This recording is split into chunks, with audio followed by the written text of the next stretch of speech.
This is the Meetinghouse with Dwight A. Moody. News, reviews, commentary, and conversation on religion and American life. Now, here is Dr. Moody. And hello, everybody. Thank you for tuning in today to the Meetinghouse and for our conversation on religion and American life. My conversation today will be just me and my ponytail.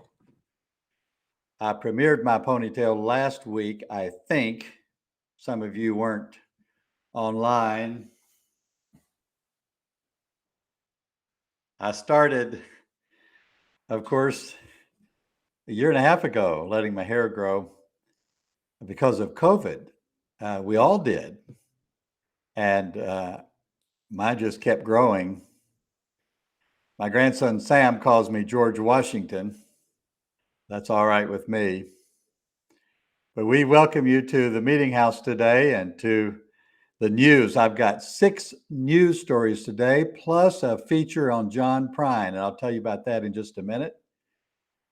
I have a commentary on books. I wrote about a book that I want to write last week, and today I'm writing about the books on my bookshelf, some that I've read, many that I've read, and you could read all those reviews on the meetinghouse.net. There's a review section. And then I have a book review. Dr. Kevin Cosby was my guest last week. I wanted to review his book. We didn't have time because of the conversation we got into about his ADOS conference, and we're going to talk about that and the book a little later in the program. And of course, I'll have an appeal for support. We actually got a $500 gift yesterday from a listener, reader in another state, and we're grateful for that. You can become a member of our Circle of 70 by making a contribution to our nonprofit, the Meetinghouse, Inc., which is chartered in the state of Kentucky. I am in North Carolina today, in the beautiful state of North Carolina, and broadcasting from the beautiful Smoky Mountains, at the foot of the Smoky Mountains. It's a beautiful day here, like it is over much of the country. It's been, the last week it has been gorgeous. And I'll be back in just a minute to start the news.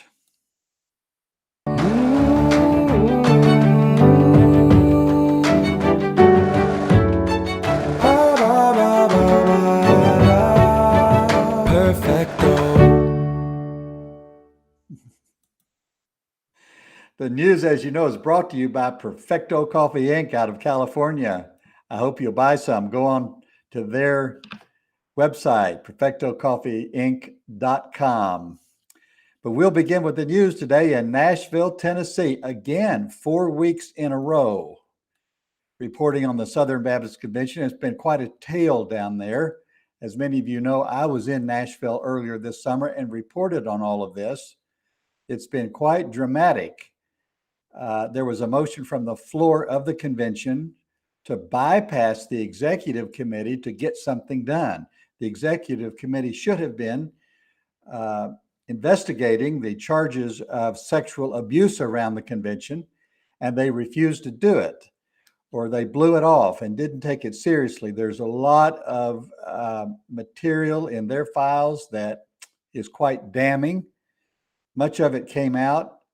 So the convention bypassed the executive committee and appointed a task team to do the investigating. Well, the investigating team wanted to get access to all of these documents. And when the executive committee met, that's a group of almost 90 people, twice they voted it down on the recommendation of their law firm, because the law firm thought that opening up all their files would expose them not to trouble and to lawsuits. But last week, as I reported, the executive committee voted barely, it was a bare majority, to give up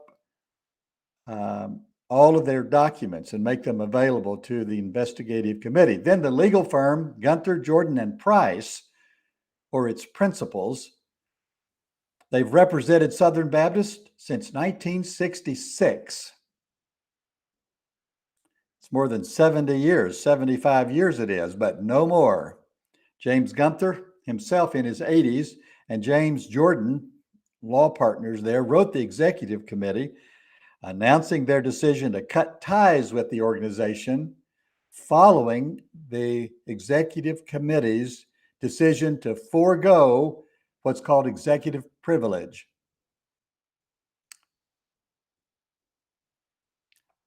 It was rumored all along that the sticking point was the legal counsel, that they were advising the executive committee not to do this. But of course, under pressure from many, many Southern Baptists around the country, group letters from Texas and from Kentucky and many other states put pressure on the executive committee to do it.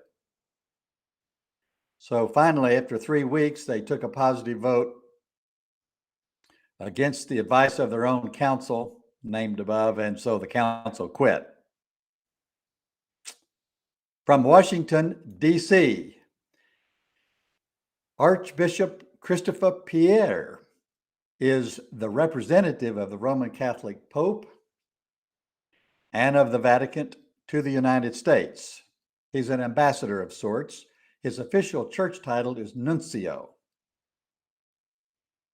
He resides in Washington, D.C. He's now 75. It's the normal retirement age for officials in the church, even for ordinary priests, I think. As a matter of fact, my good friend Joseph Kurtz, the Archbishop of Louisville, is 75 this year, and I think scheduled for retirement. Maybe moving to North Carolina. In September of this year, Pope Francis asked his nuncio Pierre to remain on his post, especially since our United States President Joseph Biden is headed to Rome later this month. Biden is the first Roman Catholic Pope, president in the United States in more than half a century since John F. Kennedy. Pierre said, quote, "These two human beings," meaning the Pope and the President, "have huge responsibilities. Behind them is a big machine and the world." He went on to say that the church is called to preach the gospel, advocate dialogue, and avoid extremism. I wrote the nuncio once. I believe the year was 2016. I was working for the Academy of Preachers. And we wanted the Pope and the Vatican to sponsor and host an international festival of young preachers. We had national festivals all over the country, from Dallas to Indianapolis. And we wanted to do an international festival. And so I called up Archbishop Kurtz and said, let's write the Pope and ask him to host it. He thought it was a good idea. And he told me, this is what he told me to do. He said, "You write the letter and send it to me. I will write a cover letter and send it to the nuncio."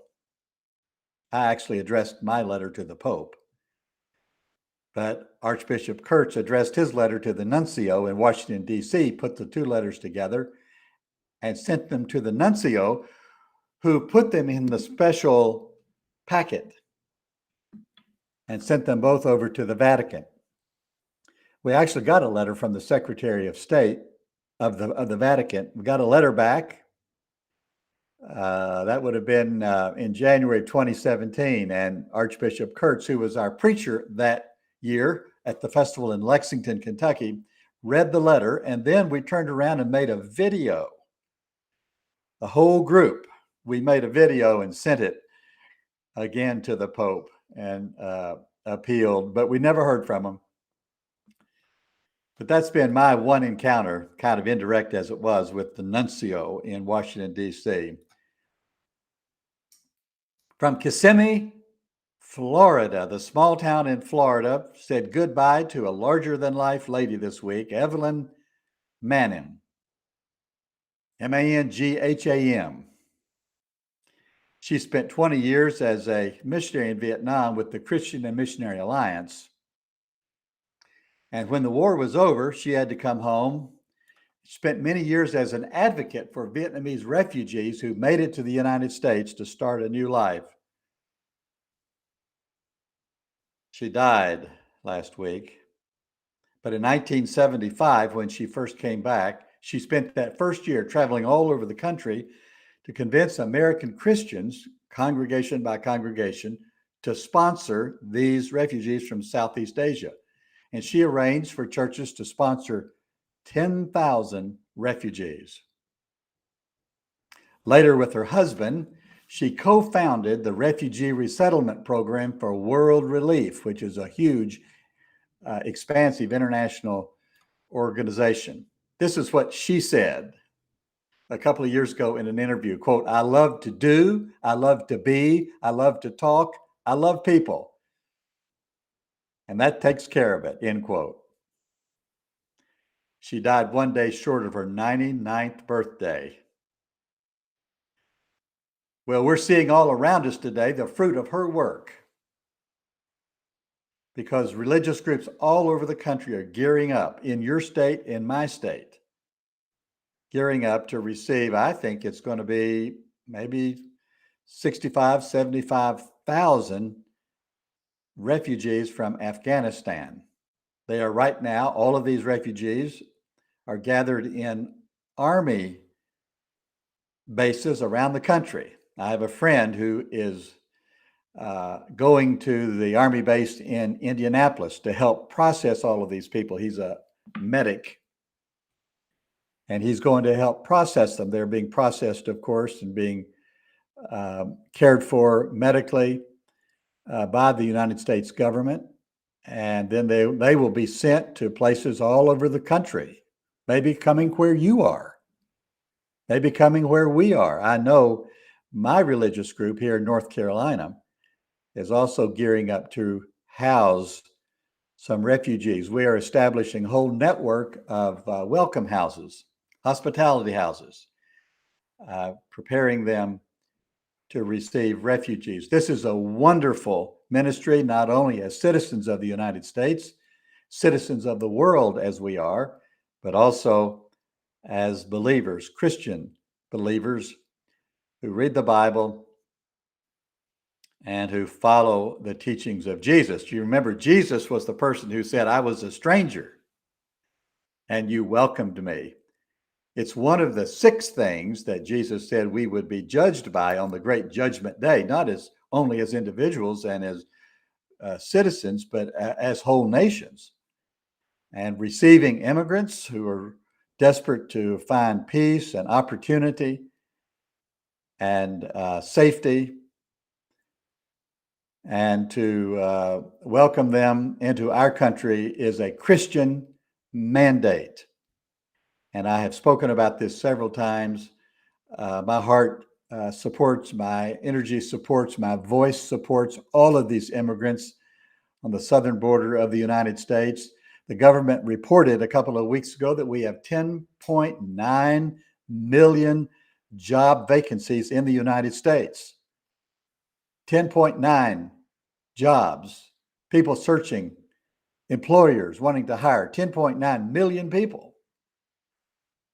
And we've got a few thousand of them in camps along the southern border. I think we ought to let them in, teach them English, give them a green card, and put them to work. It's what we need. It's what they need. That's my opinion. From Toronto, I know this is Canada, and I know my show advertises the news, religion in American life. But Toronto is just barely across the border from Buffalo, New York. It's a beautiful city. Gideons of Canada, now to be known as Share Word Global. Gideons are a worldwide organization founded in 1899 by 2 traveling salesmen discovering the same need They wanted a Bible in the hotel room where they were staying. So they started placing Bibles in hotels in 1908, a little over 100 years ago, launching an organization that was limited to men, and not all men, but professional men, businessmen, I guess, and lawyers and doctors and engineers, ministers. It was limited to laymen. It's spread around the world. There are thousands of chapters of these Gideons. I have attended many, many Gideon banquets. Every year they have a banquet, and these laymen invite their pastors to come. I have been many times. It's named, of course, after the biblical figure of Gideon, who had just a few men to help him do a job. Gideons in Canada were responding to their own cultural environment in many ways. They decided to drop the requirement that participating people had to be men or had to be professionals. They've opened up their membership. They've renamed their organization Share Word Global. That's a little awkward phrase, awkward to me anyway, maybe to you as well. I suspect that they will have other Gideon groups around the world will pick up that phrase, Share Word Global. Last year, they distributed 2 million Bibles in Canada and elsewhere. Many hotels are now refusing to put Gideon Bibles in them, and others are adding other books like the Book of Mormon and the Quran.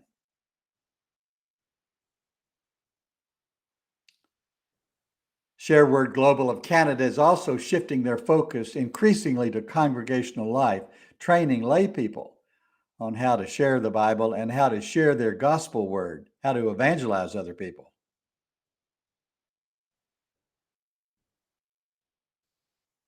From Jefferson City, the one in Tennessee, small town in East Tennessee, is about to welcome an unusual rural neighbor. It's called the Rod of Iron Ministries. The Rod of Iron Ministries. Odd title, odd group. The leader is Sean Moon. That name ring a bell with you? Son of the famous and now deceased founder of the Unification Church, Sun Myung Moon. Sun Myung Moon. That's awkward to pronounce, at least for me. His son, Sean Moon, that Sean is, of course, an American name that he took, split from the bigger church to found his own version of the Unification Church. The name of his church formally is the World Peace and Unification Sanctuary. They recently purchased 130 acres of woodland in Granger County, Tennessee. It's going to serve as holy ground, they say, and as a training center for its followers. Now, their headquarters is up in Pennsylvania. This particular branch of the Unification Church is famous or known for its use of guns, especially the AR-15 rifle. They use it in their ceremonies, and they teach their people to have a rifle and to use a rifle. Rod of Iron Ministries, of course, tends in that direction. They also very supportive of the MAGA movement, Make America Great Again, connected with Donald Trump. They also practice mass weddings like his father did. You remember seeing those pictures of mass weddings, hundreds of couples getting married, all in one ceremony before thousands of onlookers. The Rod of Iron sponsors the Rod of Iron Freedom Fest every year to recruit and motivate members. They picked a beautiful part of the country. East Tennessee is just a fabulously beautiful part of the country. Right there by Morristown and Clinch Mountain Jefferson City, lakes and ridges, and the rivers that come down from Virginia along Route 81, Interstate 81, going into Knoxville. It's a beautiful part of the country. If you were to turn north about there, go up Interstate 25, it would take you through the famous Cumberland Gap into Kentucky. That was the route of the early frontiersmen like Daniel Boone that came through Virginia, Tennessee, and into Kentucky. If you want to attend their Rod of Iron Freedom Fest, look it up. If you go, let me know. I'd like to get a firsthand report of what that's all about and to what extent they actually use their guns. Of course, it's not unusual for religious groups to have this kind of militarized vision of their ministry or their mission. Gideon himself, the story I just told about Bibles, his story was about men and their weapons. Jesus, of course, told us to put our weapons away. From New York, Latino Catholics may be the most vaccinated religious group in the United States. The Pew Research Center found that 86% of Latino Catholics are at least partially vaccinated. That's the highest of any religious group in the country, compared to 79% of white Catholics, 73% of white Protestants, 70% of Black Protestants, 67% of Latino Protestants, and only 57% of evangelical Protestants, evangelical white Protestants. Why that is a mystery to me. Catholic leaders have been working to dispel vaccine hesitancy and have referred to the vaccine as a pro-life tool and a social justice issue. I agree with both of those. I hope you do too. I've been vaccinated. In another month, I'll be able to get my booster. Have you been vaccinated? I hope you have. If not, go do it today. It's a gift of God. It's an answer to prayer. That's what Francis Collins said, the Christian man who just is retired from as director of the National Institutes of Health. This past August, Pope Francis encouraged Catholics to receive the COVID-19 vaccine, calling it, quote, an act of love, end quote. It's a way of loving your neighbors, is what it is. In a related development, a federal judge in New York has ruled that the state cannot discard religious exemptions to their vaccine mandate and must honor the exemptions already in place. This is going to be contested all over the country, not just in New York. There's a big conflict going on in Texas where the governor has issued an order preventing any group from having a vaccine mandate. And of course, the federal government has issued that mandate order. I think everybody ought to be vaccinated, don't you? I hope you're vaccinated. You do it for your neighbor. It's an act of love for your neighbor. It's not an act of for yourself. We freely get vaccinated in order to protect our neighbor and our children and our grandparents. And me, I'm a grandparent. I'm glad my grandson is vaccinated. Those are the stories, but I have a final word about John Prine. This last Sunday was his birthday. He would have been 75 years old, October 10th, had he survived the COVID. He died of the COVID, April 7th, 2020. Had he not died, I might have met him at some point, or I might not have ever heard of him. I did not hear of him until after he died, and friends began posting his music. Now I listen to a lot of his music. And this past Sunday, I discovered his song, Mexican Home.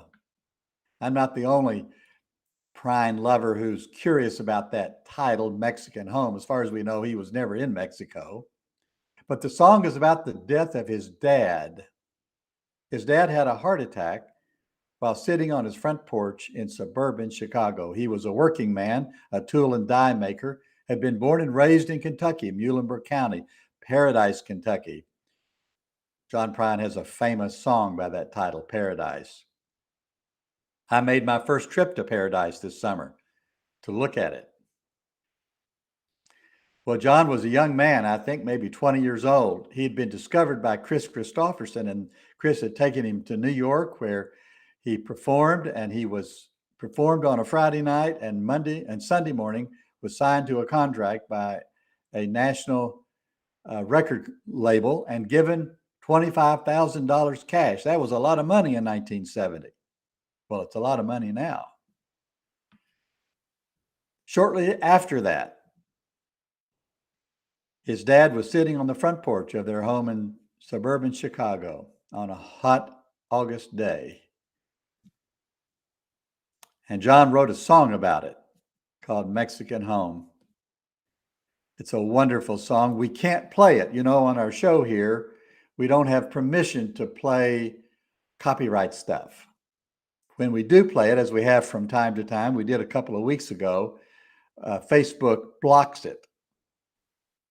So I have found a cover, a man by the name of Shaky Graves, who I do not know, in Austin, Texas, singing Mexican Home. He's one of hundreds of Prine followers who are posting covers of all of his songs all over the country, all over Facebook, all over YouTube. I like this song. Here's the text of the chorus. Mama dear, your boy is here, far across the sea, waiting for that sacred cord that burns inside of me. And I feel a storm all wet and warm, not 10 miles away, approaching my Mexican home. Let's take a listen. Hi everybody, my name's Shaky Graves from Austin, Texas. The song I'm about to play you, I got to see John Prine play live the one time that I ever saw him play, which was at Newport Folk Festival, and it was basically me and like 100 of other musicians on the side stage just all crying like babies and being like, why are we crying? And it was the first time I ever heard this song, and I'm still blown away by it because it has like a texture to it. The lyrics I can almost feel. And that's one of the reasons that I love his music so much. So here's a swipe at it. It's a song called My Mexican Home.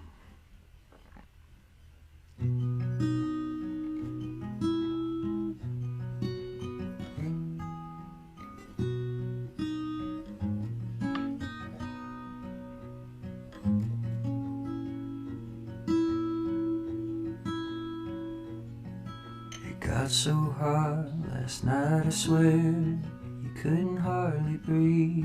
Heat, lightning burnt the sky like alcohol.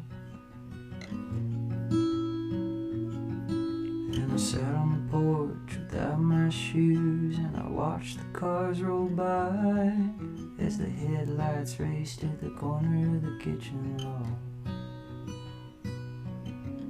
Mama dear, your boy is here, far across the sea, waiting for that sacred cord that burns inside of me.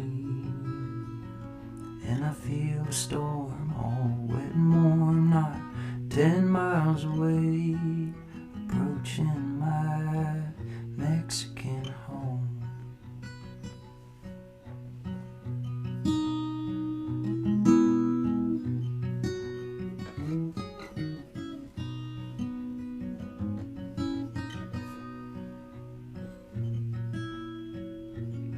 My God, I cried, it's so hot inside, you could die in the living room. Take the fan from the window, prop the door back with a broom. And the cuckoo clock has died a shock, and the windows feel no pain. The air's as still as the throttle on a funeral train. Mama dear, your boy's here, far across the sea, waiting for that sacred cord that burns inside of me. And I feel the storm all wet and warm, not 10 miles away, approaching my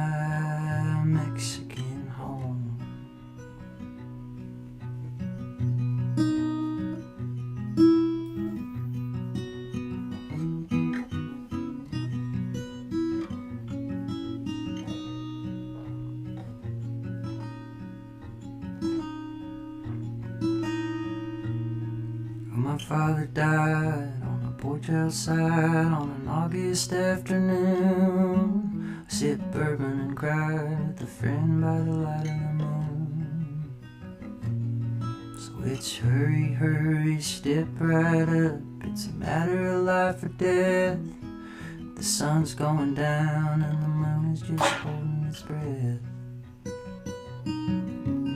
Mama dear, your boy's here, far across the sea, waiting for that sacred core that burns inside me.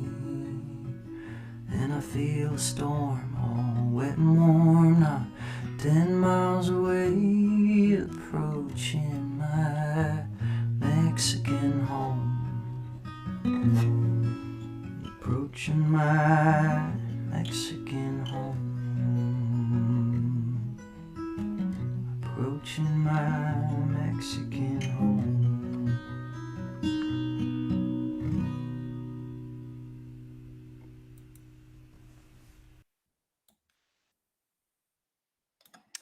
Shaky Graves of Austin, Texas, singing My Mexican Home. Song by John Prine about the death of his father, sitting on a porch on a hot August afternoon. People used to sit on their porches, not much anymore, even though a lot of houses are built with porches. Have a commentary about the books. You know, I broadcast now from my studio. I have all these books behind me, not all of my books. A number of years ago, I gave a good chunk of my library to Simmons College of Kentucky. And every now and then I run across a student will, especially their ministerial students, will show me a book that they got from that gift as the school gave away many of the books and put some in their library. But stacked up on these shelves and tables around me are the books I have not read. Not all of these. I've read a lot of books, and I read about one a week and review it and put it up on the Meetinghouse.net. But I have a lot of books that I've purchased that have been given to me that I intend to read. And eventually some of them I will read, but which ones? I've got a whole stack of books that I haven't read. Tears That We Cannot Stop by Michael Dyson. A Baptist Preacher's Buddhist Teacher. The Warmth of Other Suns by Isabel Wilkerson. Womanist Midrash by Will Gaffney, who was my guest in the Meeting House almost 2 years ago. Servants of Allah. Riot of Remembrance, a book about the Tulsa race riots 100 years ago that a friend from Kentucky sent to me. I've had these books for weeks and some for months, and that's not all. American Awakening, 12 Rules for Life by Jordan Peterson. Moral Grandeur and Spiritual Audacity, that's an old book, Abraham Joshua Heschel. White Flight by Kevin Cruz. Dark Bargain, Lawrence Goldstone. The Christian Imagination, America's Unholy Ghost. Grounded by Diana Butler Bass. You know, I had her in the Meeting House just maybe a month ago, but their new book. I liked it so much I ordered this one. I haven't gotten around to reading it yet. You'd think an old retired guy like me would have enough time to read all these books. I do have more time than I used to. And like I said, I read about a book a week and sometimes more. And I write a review and publish it on the Meeting House. You can go to the meetinghouse.net and look at all of those. Just this past week, in 1 week, these books arrived. A More Perfect Union by Adam Russell Taylor. He's going to be my guest in the Meeting House in a few weeks. Breaking All the Rules. I saw this advertised on Facebook and ordered it by Christian Smith. I had lunch last Friday with Stephen Harmon. He teaches theology over at the Gardner Webb Divinity School, just about an hour east of me here. And while I was there, I purchased from him and he signed for me his book, his new book, Baptists, Catholics, and the Whole Church, Partners in the Pilgrimage to Unity, Stephen Harmon. I'm very interested in this. I'm going to read this. And then I got a little book, 40 Favorite Hymns on the Christian Life, sent to me by a musician in Florida. I'm going to read this one hymn, text, and commentary per day.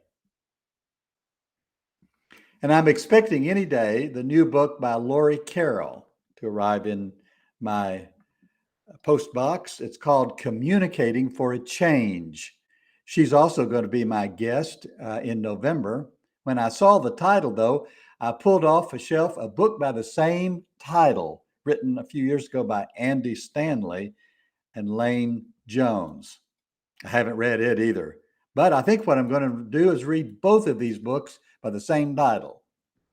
And I'll write a review of both of them, and I'll compare them. They're both about communicating. Dr. Carroll, Lori Carroll, is the chancellor of the University of Minnesota at Rochester. And she is a communicator by profession, taught for many, many years at the University of Wisconsin. As a matter of fact, her field of expertise is preaching and the sermons, and has written several books about preaching and about sermons. On my bedside are two books I am reading. Do I have them here? I think so. To Live in God, Daily Reflections with Walter Rauschenbusch by Dennis L. Johnson. Dennis is a retired Baptist minister now living in Lexington, Kentucky. I'm reading this devotional a page per day, first thing in the morning. And I'm reading this one, Rising in Flames, Sherman's March and the Fight for a New Nation. I picked it out of the lineup because, of my Georgia connection. I've got a home down on St. Simon's Island, which is just an hour south of Savannah, Georgia. That was Sherman's destination. Sherman was the Union general under Grant that took Atlanta, burned Atlanta. And that's the setting, of course, for the famous story, Gone with the Wind. And then Sherman took his troops and cut a swath all the way to the sea. Sherman's March to the Sea, as it's known, burned everything, took everything, freed every slave, burned every building, left a path of destruction. And then he turned north and went up through South Carolina to Raleigh. It devastated the South, shocked the nation, but ended the war. There are another dozen books I want to read. And absent from my list I've given you are fiction. I got an email yesterday from my friend Dominic in Lexington, Kentucky, recommending books, fiction, novels. What about you? What are you buying, borrowing, and bringing out of obscurity to read? It's hard to know what to read, isn't it? So many books being published, even with all the digital stuff, so many books. Maybe you want to read some of my books, some that I've got listed. I'll be glad to send it to you. Here's what you do. Send a gift to themeetinghouse.net.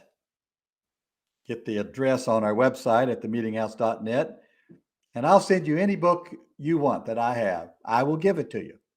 I'm serious about this. Books need to be read, not just displayed. Now, don't ask me to trade a book. I've already got more books than I can process in my aging mind.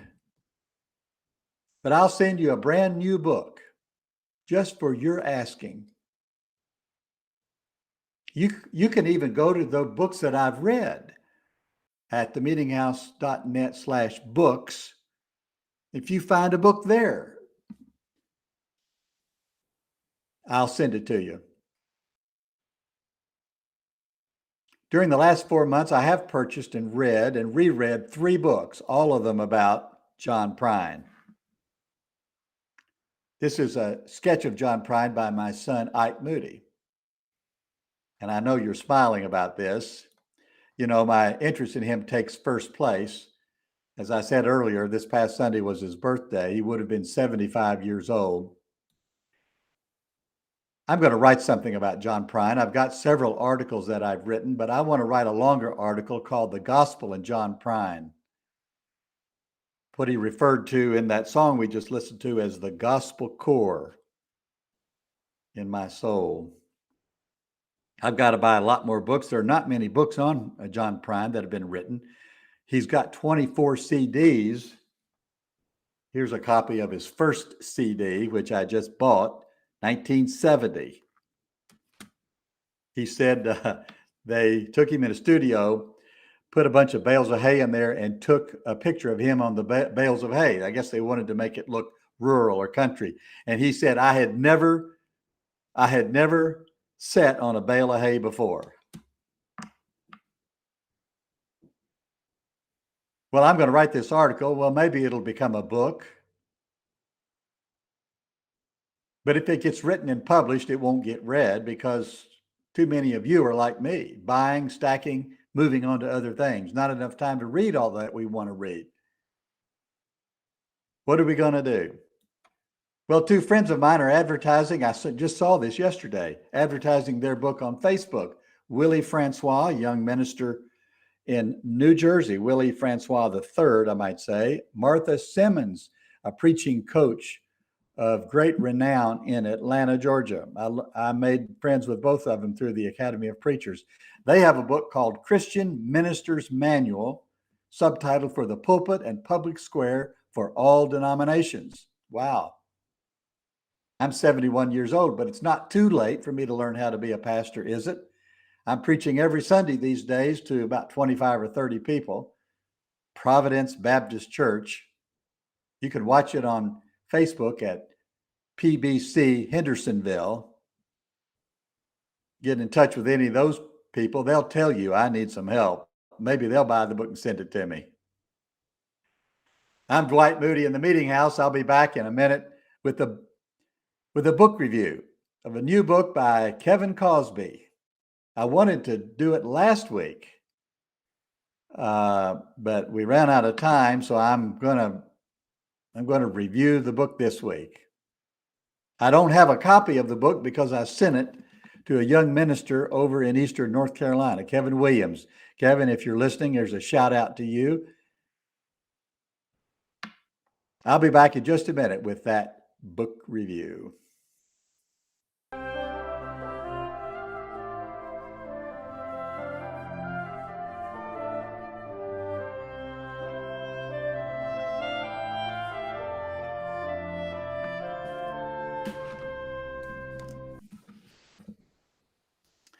Getting to the Promised Land, Black America and the Unfinished Work of the Civil Rights Movement by Kevin Cosby. It's a great title. Getting to the Promised Land. Who would ever think of using the biblical books, Ezra and Nehemiah, to promote reparations for the Black community in the United States? Where did this idea come from? I intended to ask Dr. Cosby himself when he was my guest last week, but we hardly even got to the book. I know he has a good explanation because Dr. Cosby is an intelligent, educated, and articulate man. As if you heard him last week, you know. He's also convincing. And had we gotten on the subject, I'm sure he would have explained how we've missed this application all these years. Dr. Cosby is pastor of St. Stephen's Baptist Church in Louisville, Kentucky, on whose platform we are broadcasting today, SSC Live, going out on their Facebook and YouTube channel, as well as the Meetinghouse Facebook page, as well as my Facebook page. You could share it to your Facebook page. He's also the president of Simmons College of Kentucky. I mentioned that a few minutes ago. I gave a big bunch of books over there, I don't know, 5 or 6 years ago. He is an unceasing pursuer of knowledge, even now working on a PhD degree. And next week, he celebrates 42 years as pastor of this influential church, the west side of Louisville, Kentucky. If you're ever in Louisville, go hear him preach. He's a leading advocate for all the causes of Black America, especially American descendants of slavery, ADOS, they call it, American descendants of slavery. They just had their second conference, annual conference last weekend. That's what we talked about last week. He segregates this demographic, that is, the American descendants of slavery. He segregates that demographic from Black people in general, and certainly from the broader group now commonly known as people of color. We use that phrase increasingly to include Latinas and many Asians, as well as Africans. His focus is clearly and narrowly on this group whose ancestors came to America as slaves and worked in the United States as slaves. They've been denied restitution, even as the country at large has moved ever so slowly toward release, freedom, autonomy, and opportunity. We've given Blacks slowly these things to a limited extent, but not made financial and economic restitution for them. This ADOS demographic, he contends, has never recovered economically and socially from their enslavement. I can't imagine anyone would contest this claim, although he never acknowledges how some ADOS adult descendants of slavery, American descendants of slavery, have indeed overcome this legacy of slavery and discrimination to achieve great success, financial and otherwise. I know some, you know some. I've been the pastor to some. But regardless, Cosby reiterates this point throughout the book, that ADOS, American descendants of slavery, need to keep their specific identity ever before them and not allow their continued claims for economic justice be subsumed into the broader appeal for a larger racial or color group. He connects this with Ezra's rejection of intermarriage by the returning Jews. By that, I mean Ezra led the Jews out of Babylon, where they had been in exile since 586 BC. For several generations, they'd been exiled by the Babylonians. When the Persians took over the kingdom, they allowed the Jews to go home, and Ezra was one that led them home to Jerusalem.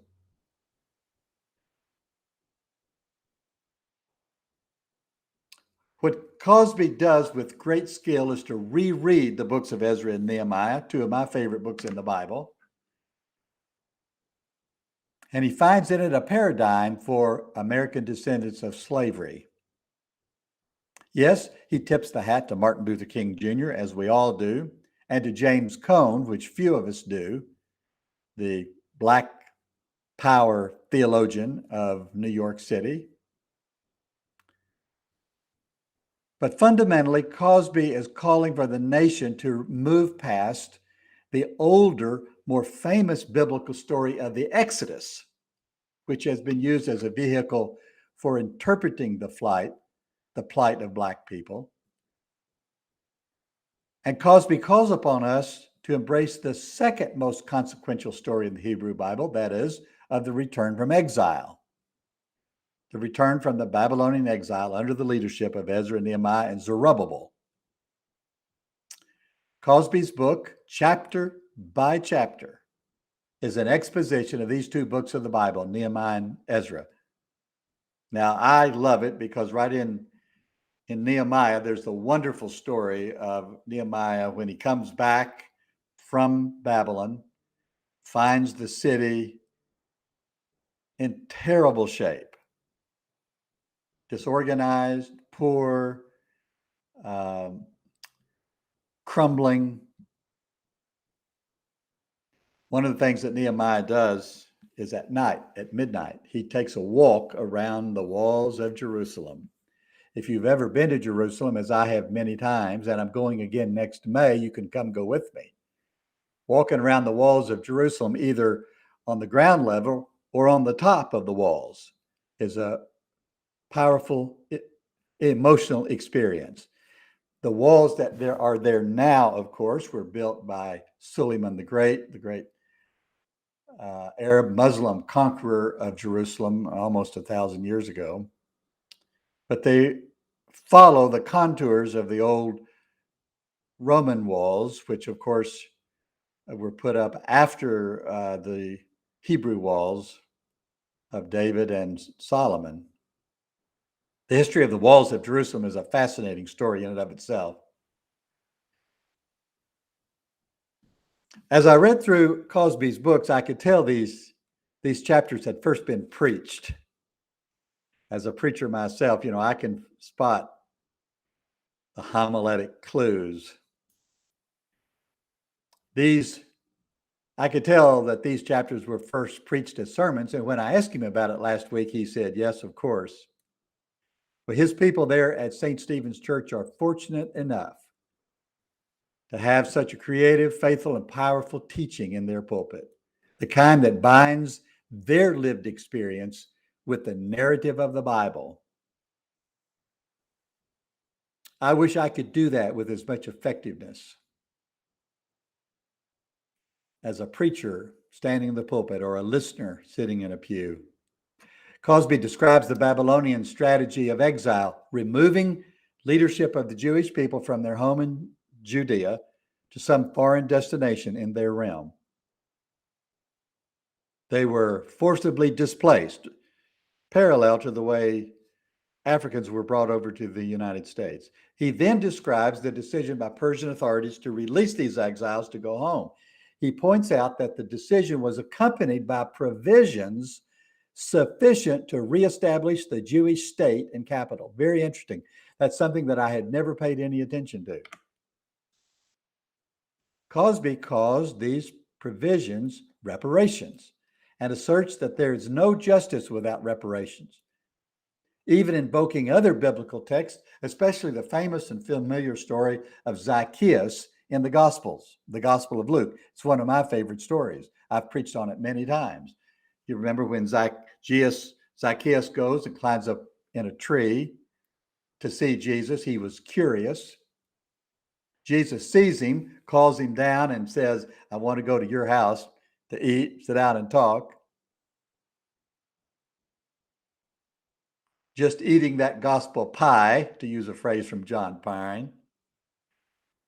And when it was all over, Zacchaeus said, okay. He stood up and said, okay, I'm going to make restitution and reparations. I'm going to restore the money that I've taken from people illegally, and I'm going to do it fourfold. That's what we call reparations. Right there in the gospel. Now, Cosby connects this ADOS story, that is the American descendants of slavery, not only to the biblical narrative, but also to the American narrative, to the Supreme Court ruling Plessy versus Ferguson in 1896, the one that canonized separate but equal. And also the Hart-Celler Immigration and Naturalization Act of 1965 as part of the great civil rights packages that came through while Johnson was president. The building of the new YMCA in West Louisville. The 1968 movie Planet of the Apes, that was interesting, how he connected it to that movie. 3 television sitcoms of the late 20th century, and the kneeling of San Francisco quarterback Colin Kaepernick. In other words, this book is a tour de force not only of the biblical narrative, but also of our own American history and culture. It helps to be an alert and educated person when you're reading stuff that Dr. Cosby writes. Thank you, Kevin, Dr. Cosby, President Cosby, for this masterful exposition of Scripture and of history, and of applying it so fearlessly to the situation in which we find ourselves today. doing justice, loving mercy, in a spirit of humility before God. It was Dr. Cosby on this show several years ago that recommended this book to me, From Here to Equality: Reparations for Black Americans in the 21st Century. I had never read an article, let alone a book, about reparations. I read this book. There are two professors, I think, at Duke University. We talked about it last week. This is a powerful book, historically grounded, about all the efforts to provide reparations to the slaves. You know, many of the slave owners got reparations when they lost their slaves. But every effort by politicians and leaders, black and white, for more than 100 years to give reparations to the slaves was frustrated and defeated. That's the story told in this book. Read both of these books. I'll be back in just a minute to close out this show on the Meetinghouse.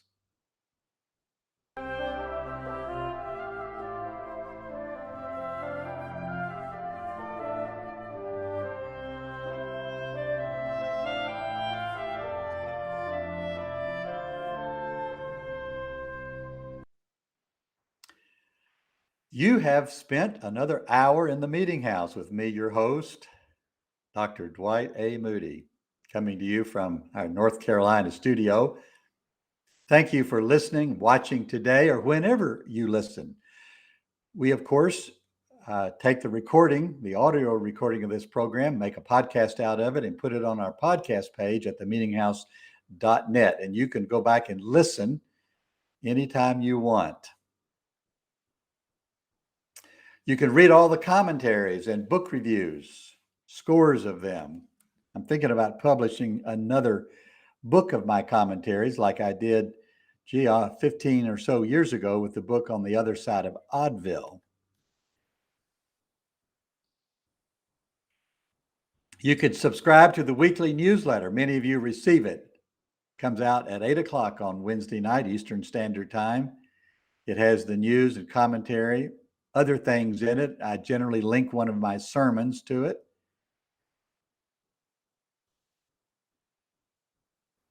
You can join the Circle of 70. I mentioned that just a minute ago. A shout out to Steve McSwain, who joined the Circle of 70 yesterday. An old friend of mine from Kentucky. You can join the Circle of 70, a gift of any amount. You can send it to the address on the website, themeetinghouse.net/support. We need your support to pay for our airtime and other things. And we're looking for 70 persons. That's why we call it the Circle of 70. We've got some big plans here in the Meetinghouse. I'm seeking other partners to help distribute the show. We come to you right now over FM out of Glenn County, Georgia, rejoice975.com. So anytime you're in your car and you can just listen to it, you can go to their website, rejoice975.com, and they broadcast out over 97.5 FM, 94.7 FM in Glenn County, Georgia, and on the Rejoice Radio Network. And also we are on SSC Live TV through the work and the distribution channels of St. Stephen's Church in Louisville, Kentucky. Thanks to my two engineers, Everett Armstrong down in the studio in the Golden Isles of Georgia. We had a nice chat this morning. They're getting ready for the trial of the murderers of Ahmaud Arbery down there. We're going to be reporting on that over the next few weeks as that trial gets underway. And a shout out to my engineer in Kentucky, Alex Mattingly, who handles all of the visuals in the broadcast. You can follow me on Twitter at Dwight A. Moody. As always, I encourage you to be safe, get a vaccine, get a booster, do justice and love mercy. And one of the ways you do that is by getting the vaccine. Wash your hands, wear a mask, Drink some coffee, order some coffee from perfectocoffeeinc.com. I send it to all of my guests. Send a donation. Pray for the soul of America. You know, I'm in a prayer group that meets every Tuesday at 11 o'clock Eastern Standard Time. And one of the things we do, scattered in about 7 states, is pray for the leadership, not only the president, but also school superintendents, executives, coaches, mayors, governors. It's tough being a leader now. Pray for them. Be kind to everyone. In the Meeting House, I'm Dwight A. Moody. Have a great day, and I'll see you back here next week.